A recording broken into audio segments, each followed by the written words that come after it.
The story begins with the biblical account of the descendants of Noah after the Great Flood. Noah had 3 sons, Shem, Ham, and Japheth. Each son became the progenitor of different races and nations. According to some interpretations, the Filipino people can trace their lineage to Shem, who is considered the ancestor of many Asian populations. In the ancient world, the descendants of Shem spread across Asia, establishing civilizations and cultures that would evolve over millennia. Among these descendants were the Austronesian people, known for their seafaring skills and adventurous spirit. Around 2000 BC, these Austronesians began to migrate across the vast Pacific Ocean, reaching the islands of Southeast Asia, including the archipelago now known as the Philippines. The Bible, an ancient text revered by millions, contains numerous genealogies and historical accounts that trace the lineages of various peoples. While the Philippines is not explicitly mentioned, some scholars believe that certain passages could indirectly reference the islands or their ancestors.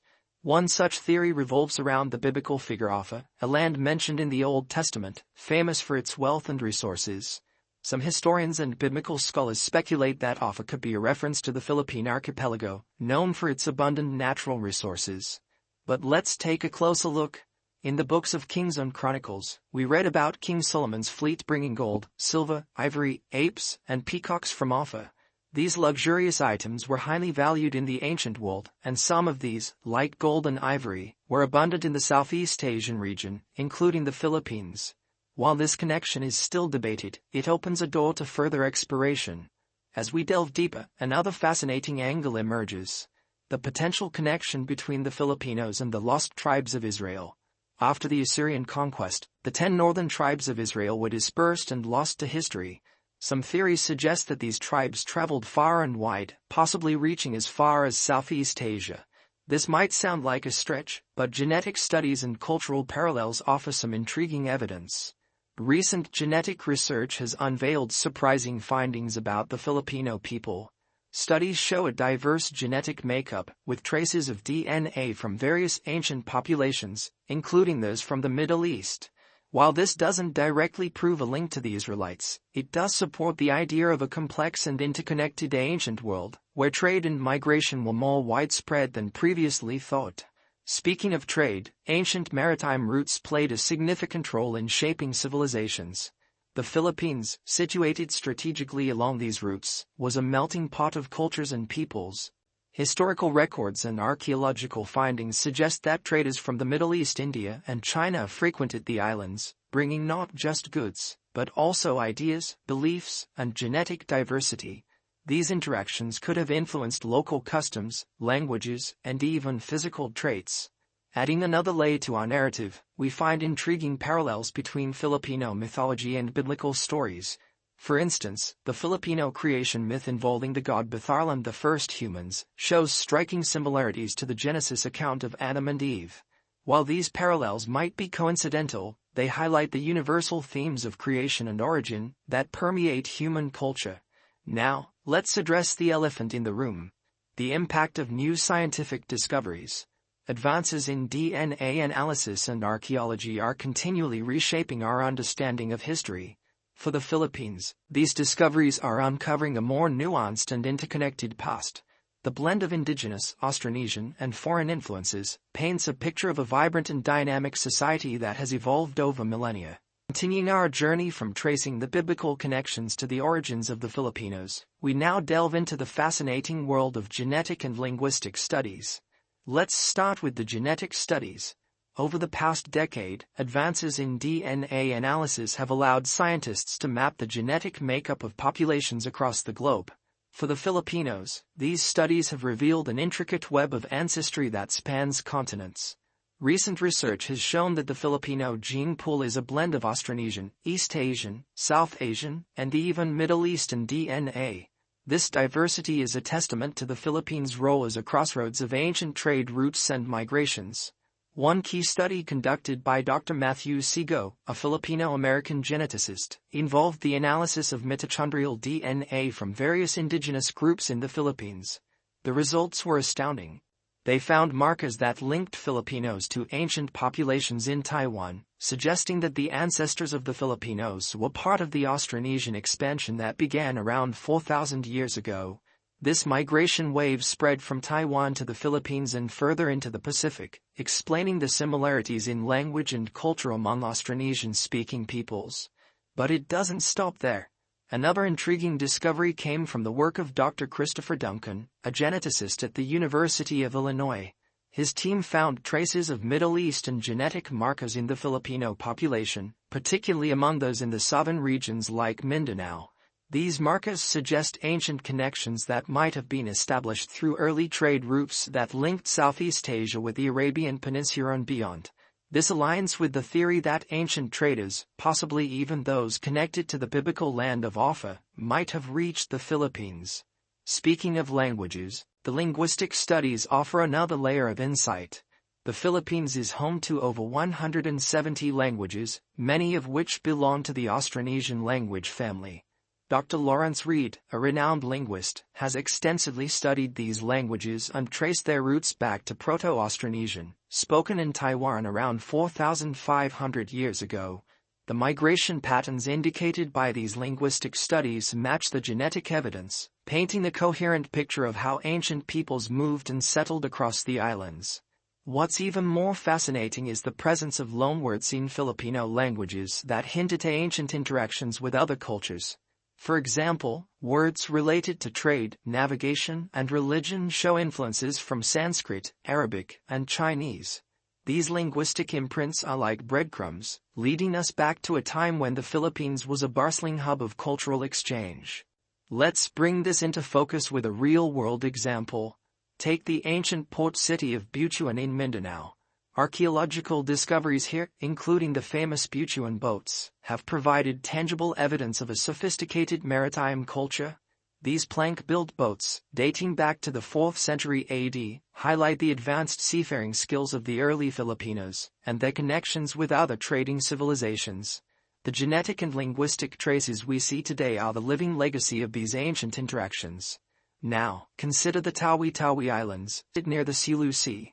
This region has long been a melting pot of cultures, with influences from Malay, Arab, and even Persian traders.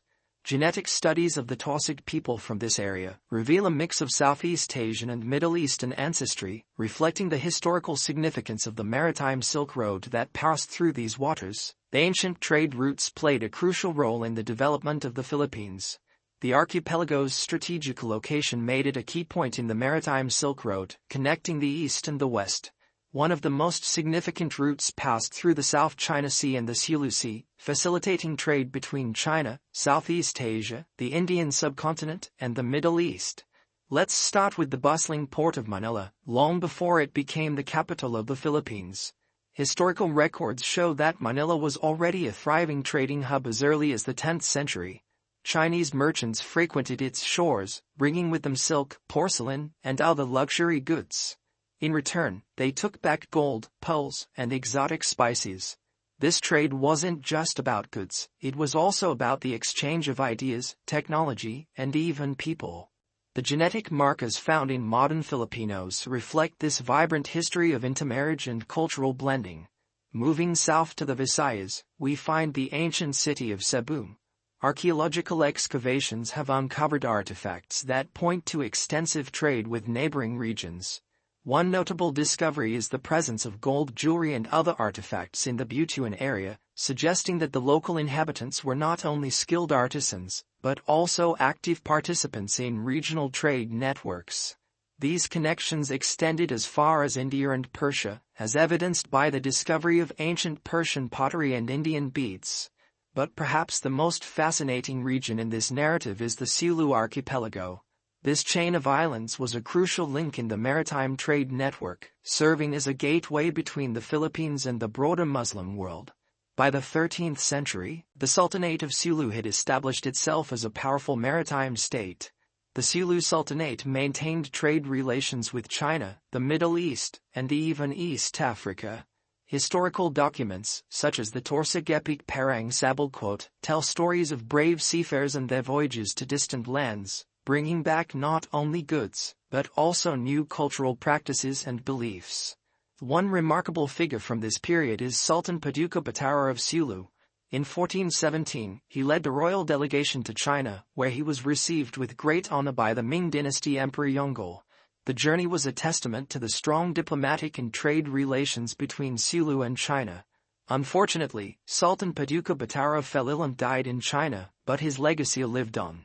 He was given a royal burial in Shandong province, where his tomb remains a symbol of the historical ties between the Philippines and China. These ancient trade routes were not just commercial highways, they were conduits for cultural exchange. The exchange of goods was accompanied by the exchange of religious beliefs, artistic styles, and culinary traditions. For example, the introduction of Islam to the southern Philippines can be traced back to these trade connections. By the 14th century, Islam had taken root in Sulu, brought by Arab and Malay traders. This religious shift had profound implications for the cultural and political landscape of the region, influencing everything from architecture to governance. Let's consider the influence of these exchanges on Filipino cuisine. The fusion of local ingredients with foreign spices and cooking techniques created a unique culinary tradition. Dishes like adobo, which combines indigenous and Spanish flavors, or the use of coconut milk in curries, reflecting Indian and Malay influences, are delicious reminders of the Philippines' rich history of cultural blending. The impact of these ancient trade routes and cultural exchanges can also be seen in the arts. The intricate patterns of traditional Filipino textiles, such as those woven by the Tbuli people of Mindanao, show similarities to textile designs found in other parts of Southeast Asia. This suggests a shared aesthetic and technological knowledge that was spread through trade networks. Filipino mythology is a vibrant blend of indigenous beliefs, influenced by centuries of interaction with other cultures. One of the most prominent figures in Filipino folklore is Batharla, the supreme deity of the Tagalog people, often depicted as the creator of all things. The creation myth involving Batharla bears striking similarities to the biblical account of Genesis. According to the myth, Batharla created the first man and woman, Malarcas and Maganda, from a bamboo stalk. This story parallels the biblical creation of Adam and Eve, highlighting a universal theme of human origin that transcends cultures. Moving to the Visayan region, we encounter the legend of the 10 Datas of Borneo. This tale tells of 10 noble leaders who fled persecution in Borneo and settled in the Philippines, establishing communities and integrating with the local population. This migration story echoes the biblical Exodus, where the Israelites, led by Moses, fled from Egypt to find a new homeland. Both narratives emphasized themes of escape from oppression and the quest for a promised land. In the southern Philippines, the Maranao people have a rich oral tradition that includes the epic The Rengen Quote, a UNESCO masterpiece of the oral and intangible heritage of humanity. This epic chronicles the heroic deeds of mythical figures and contains themes of love, war, and destiny, akin to the stories of heroes in the Bible, such as King David and Samson. The Rengen not only preserves the Maranao culture, but also showcases the deep-rooted storytelling tradition that connects the Filipinos to their ancient past. Let's not forget the influence of Islamic folklore in the southern regions, particularly in Mindanao. The introduction of Islam brought with it a wealth of stories and legends from the Arab world. One notable figure is Raja Andarapatra, a legendary hero who fought against mythical creatures and protected his people. His story mirrors the biblical tale of David and Goliath, where a young hero battles a giant to save his nation. These parallels demonstrate how Filipino oral traditions have absorbed and reinterpreted stories from different cultures, creating a unique narrative tapestry. Another fascinating aspect of Filipino mythology is the presence of the Anitos Quote, spirits of ancestors and nature, that play a central role in indigenous belief systems. These spirits are believed to inhabit natural features like mountains, rivers, and trees, guiding and protecting the people. This belief in guardian spirits has similarities with the biblical concept of angels, who act as messengers and protectors sent by God. The reverence for Anitos reflects the deep spiritual connection Filipinos have with their environment, a theme that resonates with many indigenous cultures worldwide. These myths and oral traditions are not just stories, they are integral to the Filipino identity, shaping cultural practices and social values. Festivals, rituals, and customs across the Philippines often draw from these ancient tales, keeping the connection to the past alive. For instance, the Arti Atihan festival in Aklan, which celebrates the arrival of Malay settlers, incorporates elements of indigenous and Christian beliefs, illustrating the syncretic nature of Filipino culture. Moving forward in time, we encounter the Laguna copperplate inscription, a key archaeological artifact that dates back to 900 AD. This ancient document, written in a mix of Old Malay, Javanese, and Sanskrit, provides evidence of a sophisticated society with established trade and political connections throughout Southeast Asia. The Laguna copperplate inscription highlights the Philippines' integration into the broader regional economy, challenging the notion of isolation and underscoring the importance of cultural and economic exchanges. One of the most fascinating aspects of these scientific discoveries is how they align with and expand upon our understanding of historical trade routes and cultural exchanges. The presence of Middle Eastern genetic markers, for example, supports the idea of ancient maritime trade routes connecting the Philippines with distant regions. This aligns with historical records of the Silk Road and the role of Southeast Asia as a critical hub in these trade networks. The convergence of these scientific findings with historical and archaeological evidence paints a more nuanced picture of Filipino history. It suggests that the Philippines was not just a passive recipient of external influences, but an active participant in the dynamic exchange of goods, ideas, and people. This interconnectedness contributed to the development of a unique and resilient cultural identity that continues to thrive today. In conclusion, the impact of new scientific discoveries on our understanding of Filipino history is profound. They provide compelling evidence of the Philippines' rich and diverse heritage, shaped by millennia of migration, trade, and cultural exchange. By integrating these findings with historical and archaeological records, we gain a deep and more comprehensive understanding of the origins and evolution of the Filipino people. Thank you for watching until the end. If you enjoyed this journey through time, please like, comment, and subscribe for more captivating stories. God bless us all.